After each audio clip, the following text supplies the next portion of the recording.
السلام عليكم الاخوان والاخوات، كيف الحال والاحوال؟ كنتمنى تكونوا بخير وعلى خير، وهذا الفيديو راكم فيه صحه جيدا. مقوله اللي كتقول اللي يعلم العالم مع من حشرنا الله في الجوار، كل مره كتزيد تاكد. في هذا الفيديو غنشوف واحد القناه يعني افريقيا جنوب الصحراء بعيده، دوله بعيده، الطوغو عرفتي فين جات، بعيده علينا، ولكن تناولوا قضيه ديال الازمه ما بين الجزائر وفرنسا، وقالوا بطبيعه الحال هما عندهم موقف من فرنسا، عطاو لفرنسا مزيان، ولكن ثابته اللي قالوها ان الجزائر كتمول واحد الجماعه حتى سميتها راه ما عارفينهاش، وكتمول واحد الجماعه باش تضرب استقرار المغرب، والجزائر عندها اطماع في الصحراء، وهذا هو الثابت المهم. هذه النقطه مهمه الاخوان، لانه دوله بعيده علينا صراحه، ماشي الدول اللي قريبه للساحل، ولكن عندهم فكره وعندهم واحد المنظور. نخليكم تتبعوا شنو قالوا هاد المحللين، تسمع الفيديو كامل لان فيه نقاط مهمه، وكذلك الاعتراف ديال فرنسا حتى هو اثر على القضيه. الناس عارفين شنو واقع، والجزائر بس كتفضح. حنا ما شغلناش شنو كيقولوا على فرنسا، فرنسا دوله استعماريه استعمراتهم، ولكن حتى الاهم من هذا الشيء كامل هو نعرفوا ان الدول عرفوا الجزائر على يعني الحقيقه ديالها. خليك تتبع هذا المقطع، في اخر الفيديو غنزيدوا نناقشوا هذه المواضيع علاش كيهمونا حنا كمتفرجين على هذه الازمه، ولكن بالضبط خاصنا نوثقوا هذه الامور، نناقشوا في الاخر. بطبيعه الحال كنتي اول مره كتجي القناه غنبرز لك شويه، زيدنا ندير واحد اللايك، وشكرا الناس كيديروا لايك كومنت على الفيديو. نتلاقاو في الاخر. L'Algérie, l'ambassadeur de France convoqué pour des accusations de déstabilisation du pays. L'information a été donnée par des médias algériens. Le ministre algérien des Affaires étrangères aurait convoqué la semaine dernière l'ambassadeur de France en Algérie pour lui porter une ferme protestation de l'Algérie contre des manœuvres de l'État français à travers la DGSE, le service de renseignement français, qui aurait tenté ou qui serait en train de recruter dans les rangs des terroristes, des anciens terroristes algériens, dans l'objectif de déstabiliser le pays.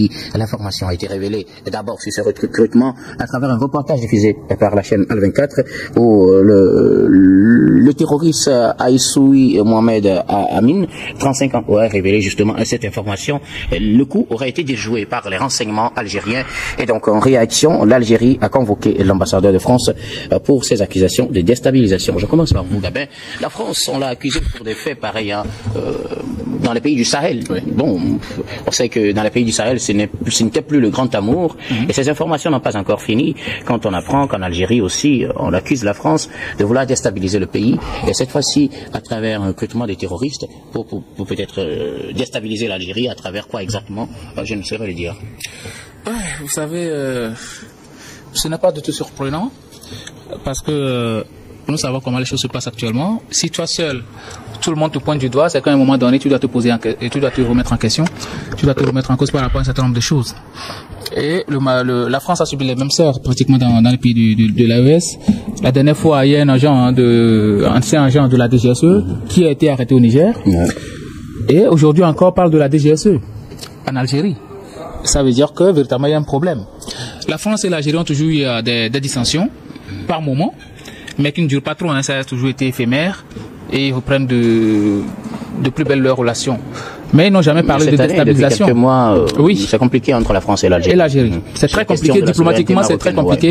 Depuis la réconciliation de la France avec le Maroc, les relations avec l'Algérie se sont beaucoup plus envenimées. Donc à un moment donné, on sait très bien que aujourd'hui les entreprises françaises en Algérie souffrent économiquement parce que l'État algérien les taxe énormément. Pratiquement 4500 entreprises françaises qui sont en Algérie, qui recrutent des centaines de milliers de personnes. Aujourd'hui, ils ont quand même du mal à s'en sortir parce que l'État algérien les cadenasse de partout. Mais de là à vouloir déstabiliser un État, ça pose un certain nombre de problèmes. Et pour quelle raison la France irait déstabiliser l'Algérie, qui est quand même, on dit souvent, le prolongement de la France.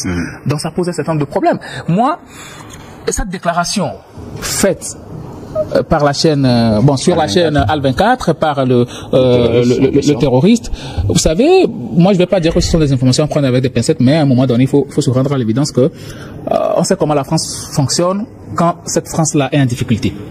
Et pour la France, peut-être c'est celui-là qui est à la tête de l'Algérie aujourd'hui qui ne fait pas ses affaires. Donc du coup, qu'est-ce qu'il faut faire? Il faut tout faire pour pouvoir le dégager de là. Quand on sait très bien que dans ces pays, la révolution c'est vite arrivé, hein, et ça peut t'apporter à tout moment dans le pays du Nord. Donc à un moment donné, je pense que l'État algérien se méfie beaucoup plus de la France, surtout après le rapprochement entre le Maroc et puis la France. On connaît très bien la position de l'Algérie par rapport au Maroc, surtout dans l'affaire de l'ancienne colonie espagnole, hein, comment on l'appelle, j'oublie un peu. Donc pour moi, à un moment donné, je pense que la moindre des choses, c'est d'arriver quand même à reconnaître un peu ses responsabilités dans ces affaires. C'est vrai, l'ambassadeur français a été convoqué par l'Algérie.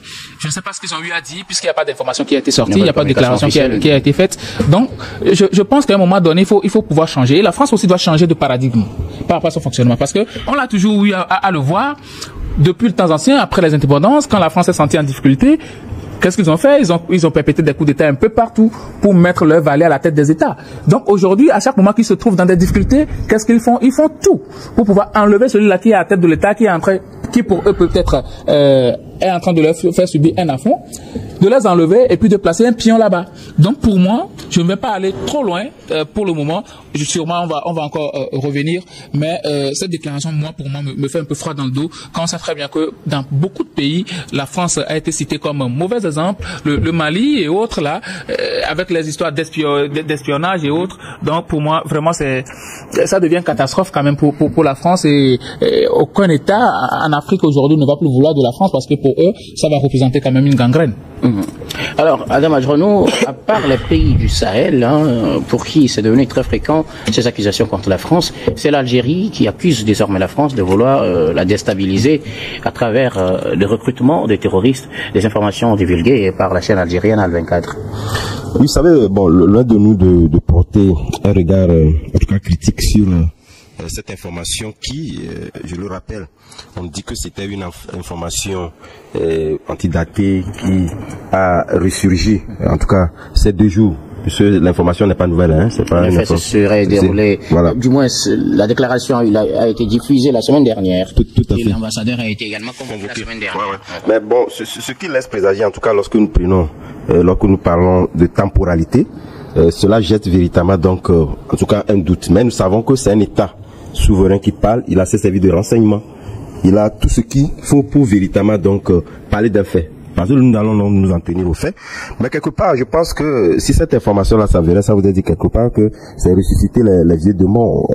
Kabel le disait tantôt, puisque lorsque nous remontions un peu l'histoire, on savait comment ça fonctionnait. La France avait, comment on les appelait, les mercenaires au col blanc, qui perpétraient dans des coups d'État, et donc des sous-préfets, sinon des préfets de la France, s'étaient donc installés à la tête de nos États. Mais je pense que depuis un moment, ça a disparu. Et surtout, l'AES nous a montré vigoureusement que ce sont des attitudes qui ne peuvent plus, en tout cas, faire avec donc nos États. Je pense que la France même a commencé donc pas à comprendre, puisque lorsque nous prenons un certain nombre de faits liés, en tout cas à nos pays, qui ont commencé véritablement par imposer un certain nombre de respects liés à cette souveraineté-là, réclamée par cette nouvelle génération. On a vu récemment donc avec le Tchad, mais également d'autres pays où, sans le dire, où la France ne peut plus aujourd'hui venir donc imposer quoi que ce soit. Aujourd'hui, si l'Algérie, en tout cas, fait ressurgir donc ces faits-là, en parlant donc de la convocation, même si ce sont des faits qui sont rejetés en bloc par la France, qui parlent d'une déclaration assez fantaisiste, puisque ça a été dit par le ministre des Affaires étrangères de la France. Ce qui est sûr, c'est que il y a eu un djihadiste reconnu comme tel qui a fait dans cette déclaration. Donc on ne peut pas dire que ce sont des déclarations qui sont fausses dans l'absolu. Il faudrait quand même que la France même soit conséquente, puisque la plupart du temps, lorsque ce genre de choses surviennent, pour la plupart, en première vue, la France tend donc à les rejeter. Mais lorsqu'on pousse pour après, on voit même des événements historiques où la France aujourd'hui a commencé déjà à changer de langage. Donc quelque part, c'est vrai, si même nous savons que l'Algérie et la France, ce n'est plus quand même cet amour-là, et surtout lié donc à la question de Sahraoui, qui est là où Macron a jeté donc le pavé dans la mare, et qui n'a pas été du tout du goût de l'Algérie. L'Algérie a pris, en tout cas d'une manière décisive, cette distance vis-à-vis de la France. Donc quelque part, il faudrait quand même qu'on puisse donc chercher à pouvoir donc corriger un tort, parce que quelque part on dit, lorsque vous regardez, mais on lui a demandé d'aller au Niger donc consulter dans des groupes armés, ça voudrait dire quelque part que la France, ou sinon, on sait que les groupes terroristes aujourd'hui sont beaucoup plus calqués au niveau, puisqu'on avait parlé d'une union entre eux, qu'une union qui avait donc été, en tout cas, menacés par ces groupes. Ça veut dire quelque part que les pistes, puisque si nous regardons bien dans les lignes, on nous a dit qu'il y avait donc une alliance entre les groupes terroristes, c'était sur les territoires nigériens. Donc ça veut dire quelque part que si ces indices-là sont donnés, on peut quand même pas dire que ce sont des indices qui sont donc fausses. Ça veut dire quelque part qu'il y a des éléments qu'on peut tirer. Donc je pense que la France, au lieu de les rejeter en bloc, devait être conséquente envers elle-même et trouver, même si ce n'est pas l'État, en tout cas français, qui aurait donc commandité donc ces atroces là, il faudrait quand même qu'ils puissent donc la direction générale de la sécurité extérieure puisse puiser davantage pour sortir des éléments que de pouvoir donc analyser les faits d'une manière sur la forme et nous sortir en tout cas des arguments qui ne tiennent pas la route. Quand même, aujourd'hui, on sait que les pays africains sont assez regardants sur certaines attitudes qui étaient courtes par le passé et qui ont causé du tort à nos pays et ne sont pas prêts à pouvoir donc s'aventurer dans les mêmes logiques. Donc je pense que au lieu de les rejeter, il faudrait quand même qu'on puisse fouiller davantage, voir, nous amener des éléments factuels qui puissent donc constituer ou opposer cette version algérienne que de pouvoir donc se baser sur des faits superficiels qui ne nous conviennent pas en réalité. Alors, la France, pour le moment, ne reconnaît pas en tout cas ces accusations. Il est rare aussi de voir la France reconnaître ces faits. Comme je le disais, c'est pas la première fois que la France est accusée. Au regard des relations entre la France et l'Algérie, qu'est-ce qui aurait pu expliquer, si ces faits sont avérés, que la France s'engage dans une telle démarche, c'est-à-dire recruter des terroristes ou déstabiliser un pays comme l'Algérie? Non, la France ne va jamais reconnaître ces allégations qui sont faites à son endroit. C'est tout à fait normal. Mais qu'est-ce qui aurait pu justifier un tel comportement? Depuis belle lurette, notamment on l'a constaté en 2022, les relations qui étaient véritablement très froides entre la France et surtout le nouveau régime. Actuellement, selon les déclarations quand même de l'État algérien, l'ambassade française était en train quand même de recevoir des gens hostiles au pouvoir en place actuellement. Donc à un moment donné, bon, la France est en train de pouvoir s'imposer quand même. La France ne veut pas partir comme ça parce que on est en train de voir une certaine volonté indépendantiste de la part de l'Algérie par rapport à la France, même côté économique. Quand on sait très bien que quand même la France est le premier importateur quand même de l'Algérie quand même est le premier marché de la France en Afrique. Donc à un moment donné, l'Algérie est en train de s'émanciper et ne veut plus un certain nombre de choses et ne veut plus quand même laisser son marché libre à la France. Donc à un moment donné, la France se voit un peu menacée par rapport à un certain nombre de choses et la position de la France par rapport au Sahara occidental, j'en viens finalement au Sahara occidental, à un moment donné, la France ne s'entendait pas à une réaction aussi véhémente de la part de l'Algérie. Mais bizarrement, l'Algérie... On n'allait quand même pas s'attendre à ce que l'Algérie applaudisse. L'Algérie ne va pas applaudir. La décision de la France de reconnaître la souveraineté du Maroc sur le Sahara occidental. L'Algérie ne va pas applaudir. Mais la France n'imaginait pas que cette portion de terre-là était tellement importante pour l'Algérie aussi pour pouvoir asseoir sa souveraineté. Même si l'Algérie ne discute pas directement la souveraineté de cette portion de territoire avec le Maroc, l'Algérie soutient ceux-là qui sont en confrontation avec les Marocains. Donc, à un moment donné, la France se dit, bon, peut-être on va négocier un peu et puis faire une déclaration. Et l'Algérie va accepter puisque bon, nous avons des relations séculaires. Mais aujourd'hui, l'Algérie est dans une autre dimension. Donc maintenant, la France n'aime pas les affronts. Celui-là qui est en place aujourd'hui, si on arrive à le déstabiliser et puis à placer un pion, ça va beaucoup plus aider. En plus, la déstabilisation a toujours servi les États impérialistes. Donc pour eux, quand il y aura du désordre, ils pourront profiter pour pouvoir placer quelqu'un et asseoir encore une fois de plus leur puissance sur le pays. Donc on ne fait rien pour rien. La France n'a jamais rien fait pour rien. Ils sont en train de jouer sur